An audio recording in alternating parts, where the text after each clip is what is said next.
Okay, this is like my 7th video now, and if there's anything I learned about myself over these 6, 7 videos, it's that I talk a lot more than I thought I did. So the goal of this video is to minimize the amount of blabbing I do because I read a lot of books. Hello, my name is Elise, and this is my June wrap-up. For June, I read 20 books and 30 graphic novels, which is 20 more books and 30 more graphic novels than I usually read. So, like I said in my intro, I'm gonna try to rapid fire go through these summaries and opinions and stuff because do you want to sit here for like 50 books? No, you do not. I don't want to either. Oh yeah, and before I get started, I just want to say the fact that I read that much, I do want to say that that's because joining BookTube and Book Twitter again and all of that has inspired me so much to get back into the groove of things. I did used to read before, let me clarify that, but you know, just life and stuff, and it got hard to read. So I am so proud of myself for being able to read this much, and I really appreciate all the people who have been so supportive and encouraging and all that, because yeah, I've had a fun time the past month and a half, or however long it's been. Okay, I'm already blabbing. I'll shh. Okay, book number 1 that I read is Felix Ever After, and I've probably mentioned this in like 2 or 3 other videos, but it's one of my favorite books now because it's just great. It's about a queer black trans man, and it's a romance-ish thing, but there's all this conflict with identity and all these other ideas explored, like race and class, gender, sexuality, all of that kind of thing. And it was just so good. I loved the main character. I loved all the side characters. I loved the different ideas and identities explored. It just was so well done. Highly, highly, highly recommend that one. It is so good. The representation is so good. The writing is fantastic. And I loved it. Book number 2. Oh, I keep doing this where I say like a number, then I put up both hands, and then it's like not the number. Book number 2 is Other Words for Home, and I was so surprised by this one. It's a middle grade novel in verse, and honestly I've only really seen YA novels in verse, so that was intriguing. It's really great. It's about a family of Syrian refugees, and they come to the United States when their war-torn village gets pretty intense, and they have to leave their dad and brother at home, or in Syria. Basically the main character's journey in America, getting used to a new school when she doesn't really speak English. She encounters all sorts of problems that maybe are more general that younger kids could relate to, like school and friends related issues, things. And she also figures out what it means to be Muslim in America, because as many Americans know, there is definitely some prejudice here, a lot of prejudice here, but hey, what's new? It's the US. Number 3 is Between the World and Me by Ta-Nehisi Coates, and wow, I have been wanting to read this for years now, since like sophomore, junior year of high school, but I'm so glad I finally read it. If you are new to nonfiction, this is a great one because it's a memoir and it's pretty short and it's like a little tiny book thing, but it's about racism in America, and it's the author's memoir and his experiences, and it's written in the format of a letter to his son. Again, if you don't usually read nonfiction, or even if you do usually read nonfiction, it's a great place to start because it's easy to read, like text-wise, like it's not hard to understand, but it's so emotional, and it really gives you a better perspective of what it's like to be Black in America. Next, I read Made of Stars.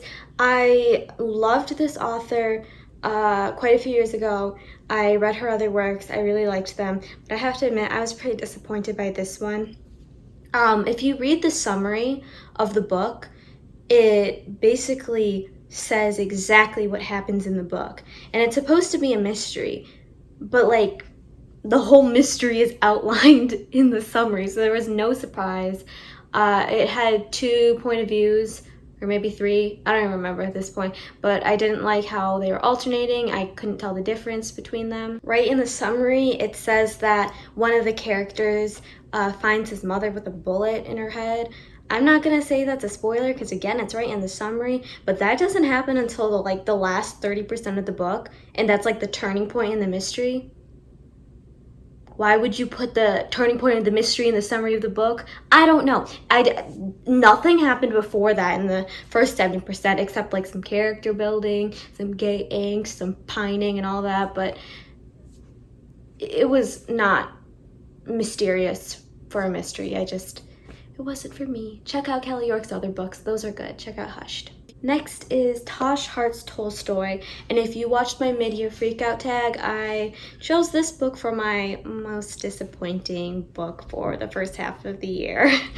It's about an asexual girl who has a YouTube channel thing with her friends, and I did read it because I wanted to see the ace rep, which was pretty good, but the entire story did not interest me at all.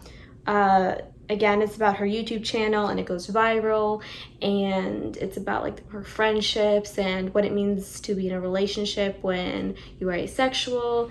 And again, the premise did interest me, but I just wasn't a fan. I didn't really like the characters, and yeah, not for me. Then I read The Henna Wars, which was adorable. It is a YA book, but at some points it did feel a little more juvenile, but that really wasn't a bad thing. It was well done. It is about a girl, she's Muslim, she comes out to her parents as a lesbian. Obviously that doesn't go down well, because when do the lesbians ever get a break from all the angst in these kinds of books? Never. But but yeah, she gets a crush on one of these girls from her school, but then there's a rivalry. I struggle to say things on this channel sometimes. There's a rivalry between her and the girl she had a crush on. They're doing some school project thing. They both choose to do henna as a business for their project. I liked the characters. I liked the dynamic of them being rivals, and then like school rivals, not, battling out with swords or whatever, but school rivals to then being, interested in each other. It was great. I liked it. The cover is gorgeous. I will always mention gorgeous covers because I like gorgeous covers. And it's pink and pretty, and yeah, I support that. Then I read Stamped from the Beginning. It is a thick book. It is huge. It is hefty. I read both the book and the audiobook at like the same time because, I was struggling. But I've really been trying to force myself to read more history, and that's why I chose that. But I think that might have been too big of a jump for me because, whoo boy, I don't know how much I actually comprehended. It wasn't bad at all. That's not why. It just was very dense, and I already struggle to read history. Like, that's always my worst subject in school. Yeah, I check that out if you are a more advanced history reader. But I think there is an abridged version called just Stamped, and I'm gonna check that out whenever I can, except there's a million holes on it on the library right now. But yeah, I think that was too big of a jump for me. Next, I read Know My Name by Chanel Miller. Again, I mentioned this in my mid-year freakout tag. I don't want to say too much because it's pretty triggering material, but if you don't know who Chanel Miller is, you might be more familiar with the name Brock Turner. Chanel Miller is the girl that Brock Turner was accused of raping. It was difficult. It was very detailed. This is her memoir, basically about the experience and the whole court experience, and what it was like with all that media attention, and her own personal struggles and her own personal relationships and how this event affected her. I would recommend this book if you think you can handle it. It was so well written. It was very emotional, very powerful. I was definitely hooked. Like, I wanted to keep reading, but this is the kind of book you're probably going to need some breaks from because it does get to be a lot, and that's expected given the content. And I read The Love and Lies of Roxana Ali. In case you just forgot, June is Pride Month, so, I went for it. But it's about a girl with strict Muslim parents, and she is a lesbian, but she has to keep that to herself and keep her girlfriend's secret because she knows her parents definitely will not approve of that. And she is terrified of coming out to her parents because she knows that it's not going to go well, but her girlfriend doesn't like being in the closet and wants to make the relationship public, so there's a whole, you know, controversy thing there, and just who the main character is in general. She feels like she's living this double life because she knows her parents won't approve of most of the things she wants to do. But I was surprised about the turn it took because it gets dark. She does get outed. I think that's an important thing to know when you're reading. It was really good. Like towards the end, like the beginning was a little slow for me. It just felt like a cliche YA book, but towards the end I was like, what's going on? It gets intense. It is contemporary YA, but the way her parents deal with the main character, yeah, it's disturbing, it's emotional, and yeah, I would read it. Also, I am blabbing again and I apologize. I read The Black Flamingo. I listened to this as an audiobook and I didn't know it was in verse when I was listening to it, so I was wondering why it was so short, but that's why. And it's about a boy. He grows up, you know, not really conforming to the male stereotypes and all that. His mother's supportive and everything. And when he goes to university, he finally finds this community in the drag community that makes him feel like himself, where he feels supported, where he feels loved, where he feels like he can express who he really is. I was really excited for this book, and the cover is gorgeous. I always have to say that, as I've said multiple times in this video, but it really wasn't my favorite. I would say still pick it up if you are interested in it, because I think my main issue is I just could not relate to any of the situations that the main character was in.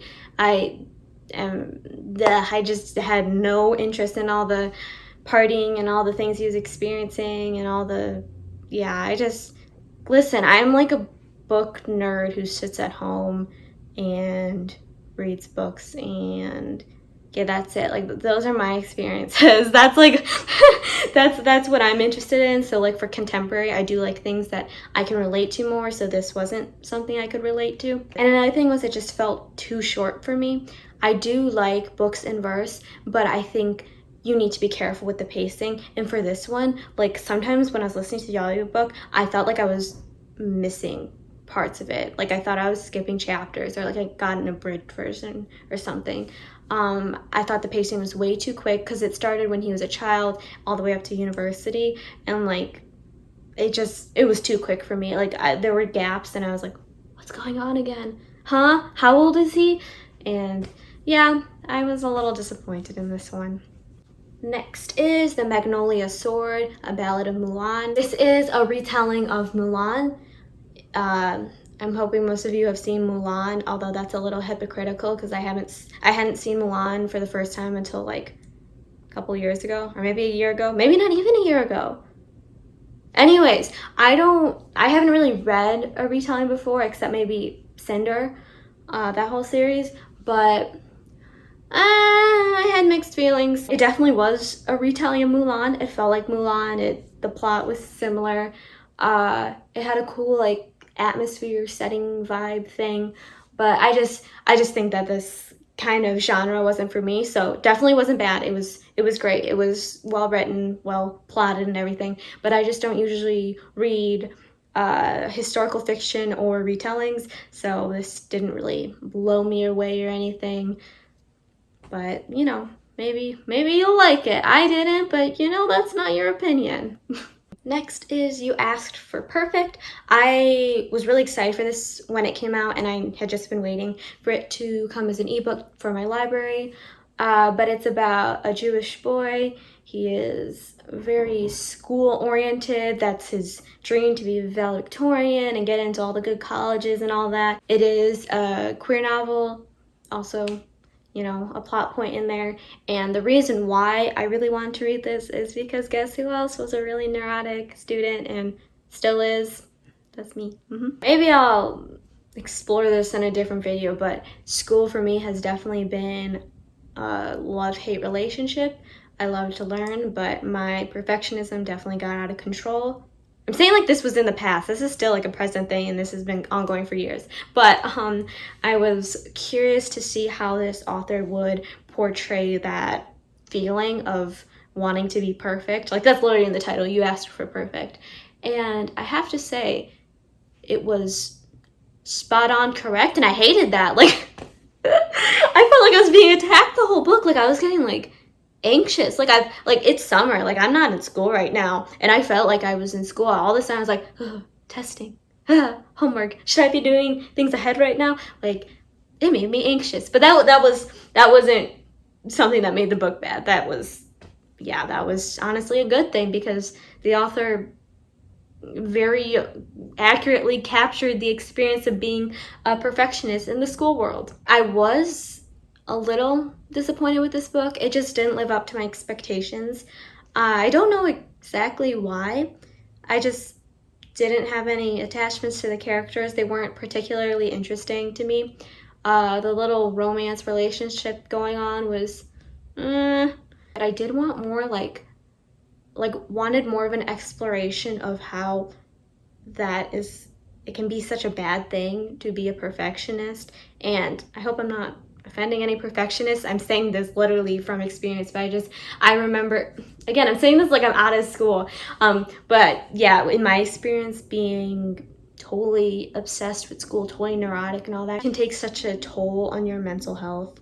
And the author did briefly explore that in the book, but I just wanted more of it, because, school's not the end of the world. It's not. Next, I read The Dream Giver. My dad told me to read this one. It was pretty good. It was a nonfiction book. It's self-help. It gets a little spiritual. I feel like not a lot of people on BookTube read this kind of genre, but it was good if you are looking for something nonfiction and inspirational, motivational, that kind of thing. Basically, it's about, achieving your dreams and going for it, and it relies on like a parable in the beginning, and then explains how that can relate to your life. And I thought it was well done. It was good. Then I read another nonfiction book called Boys and Sex. That is not the full title, but it's too long for me to remember and look at the camera at the same time, so look in the description, I'll write it out. But yeah, it's nonfiction. It's like a sociological perspective kind of thing, and if you don't usually read nonfiction, this is super easy to get into. It relies on interviews from boys and men, and it's basically about their experiences and conceptualizations of sexuality and their own take on everything. I thought it was super interesting. It felt down to earth, and it felt real, and it felt like things that boys and men wanted to say but like never had the outlet to say. Next, I read The Poet X. This is in verse. It's about a girl who has kind of a quiet but fiery personality, which I really liked, because I don't know how I come off on camera, but that's what I'm usually like in real life. Like, I don't talk really, but I'll get angry.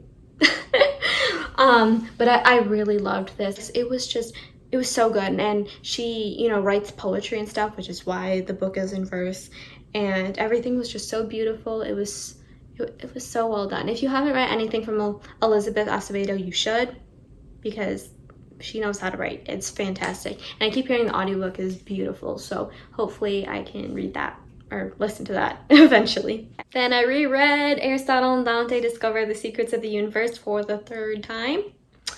It was still great the third time. I hope you've heard of this book. If not, that's very sad and you should pick it up. But it's about two boys, Aristotle and Dante. They become friends. Aristotle, Ari, the main character, is a super loner type outcast kind of boy. Sounds familiar. But he meets Dante, who is a total different kind of personality, just kind of go with the flow, very out there, whatever, does whatever. And it's really interesting to see their dynamic. And yeah, it's a coming of age book. It's about sexuality, it's about parent relationships, friendships, all of my favorite things. And it's a very flowy kind of writing style, but it just works so well in this book. And there's going to be a sequel, finally. It's been years, but I think there is finally going to be a sequel that the author finished recently. Next, I read Night. I think a lot of people have read this already for like school or whatever. Somehow I missed out, but it's about the Holocaust. I think it is nonfiction, like a memoir kind of thing, but I listened to it as an audiobook, and I have to admit, it was not easy to listen to as an audiobook. Like, I was sitting in line at the DMV all of a sudden just like listening about the Holocaust, which was quite the experience. But yeah, I thought it was pretty good. It didn't exactly live up to what I thought it would be, but I'm wondering if that was because I was listening to the audiobook, and you know, sometimes when you're listening to an audiobook, it goes in one ear and goes out the other. But it's super short, and I did think it was very impactful and, you know, emotional. How many times am I going to say that about books? I like emotional books. Leave me alone. Next, I read another self-help book called The Anatomy of Loneliness. Don't question me. Yeah, a lot of these books are about being lonely. What about it? I actually was kind of disappointed in this book. It was all right. It did explore, you know, what it's like to be lonely, and it had some, you know, tricks and tips and whatever, all that, about how to deal with that. But, you know, none of it really stuck with me because I can't remember any of it, and I can't tell you anything about it. I think while I was reading it, it was comforting in a way, but like nothing stuck with me, which probably isn't good if it's a self-help book, because I think those things are supposed to stick with you. Then I read You Should See Me in a Crown. It's so good. I don't usually like high school books. Okay, no, I read mostly books that are set in high school, but I don't like high school books set around like stereotypical high school things like prom, which this book is set around. But it was really great because it wasn't just about prom. It was about a girl who wants to become prom queen because the prom queen gets a scholarship, and she did not get the scholarship she needed to go to the college she wanted. So it's not just about like, who's the prettiest girl around? Like, no, she had a different motivation for this. And it gets nice and sapphic, which is, you know, wonderful. And it did not end on a sad note, which is also wonderful, because it's not great when LGBT books end on a sad note, because why?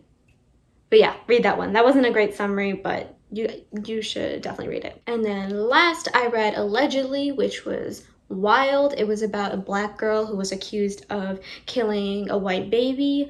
It was dark, it was detailed, it was not what I was expecting. It covers a lot of dark things, obviously murder of an infant. There's abuse from her mother, the main character's mother, and from all the girls that are in her group home. And then she gets pregnant, which is a problem because the authority peoples are gonna take away her baby because she's an alleged baby killer, and it explores all of that legal stuff. It's not heavily legal language kind of thing, but yeah, it was crazy. And then there's a wild twist ending.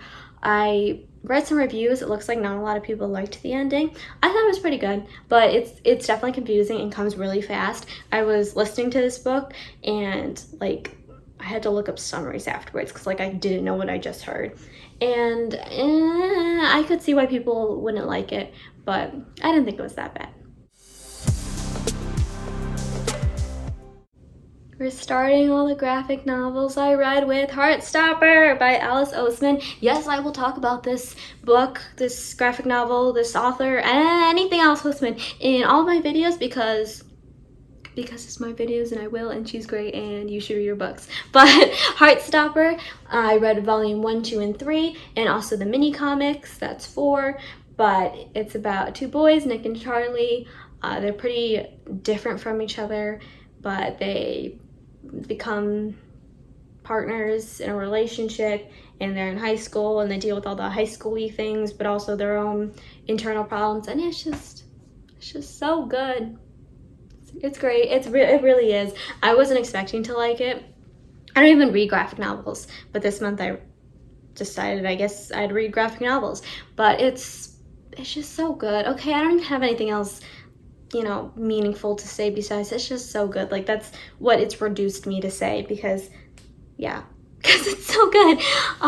But there's, yeah, just read it. I can't keep blabbing about this to you because it's gonna get annoying. Please read Heartstopper. Thank you. And I read The Prince and the Dressmaker, which was fantastic. I don't know what I was expecting from this, but it's about a prince, and he hires a dressmaker. Those things don't typically go together. Prince, dress.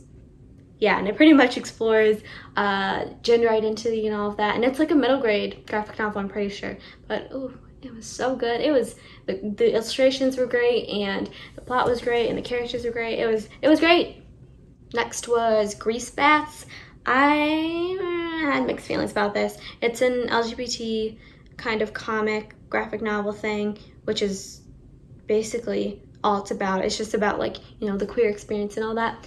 And like I said before, like there was nothing in there that I could relate to, like, at all. Like, it was just about drinking and going to bars and partying and hooking up with people, and like I like to sit at home with a million books and to not talk to anyone.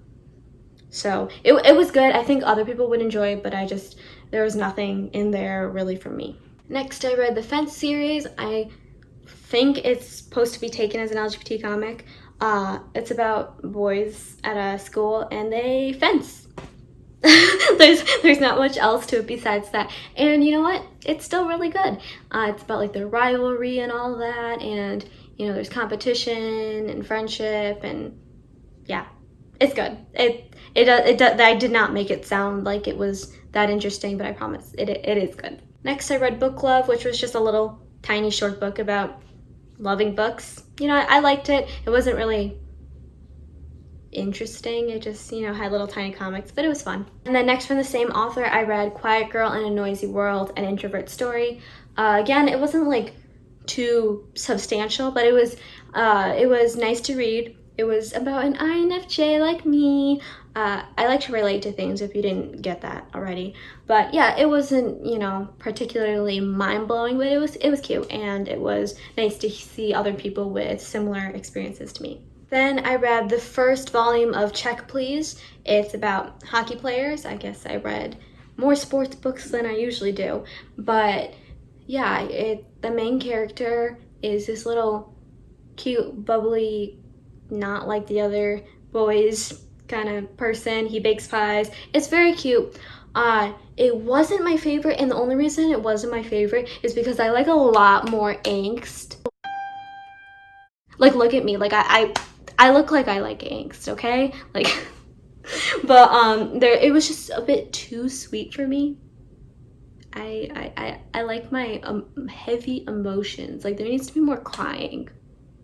And lastly, my absolute favorite, I read every single Avatar comic I could find. Every single one. Except maybe not every single one. Whatever I could find, okay? They were so good. I'm not going to do a summary on every single one because, you know what, if you don't like Avatar, I'm going to bore you. But basically, I love Avatar now. I just watched it for the first time a couple weeks ago, maybe a month ago, I don't know. But I am head over heels in love. I just will not shut up about Avatar. My whole family has had to listen to me rant because, you know, that's how it is. But these comics were so good. They felt like they were an actual, like, episode of the show, and I loved them all very dearly, and I just want more. Give me more Avatar content. Okay, that is it. That is all my 50 books, aka 20 books, 30 graphic novels. We're at 42 minutes of footage. I blabbed nonstop. I am sorry. That was not the goal, but hey, I could have made this like 3 hours. I really could have. Hopefully I can cut this down. I am blabbing again. I'll shut up now. But yes, thank you for watching. Let me know if you have read any of these, or any of these sound interesting, or if you just want to gush over Avatar: The Last Airbender, because that is always an option with me. I will talk about Avatar any hour of the day. And yeah, that's it. Thank you for watching. I don't like what I'm saying.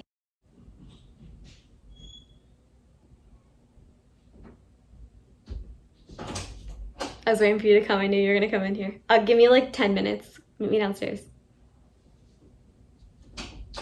No, close it all the way. Thank you.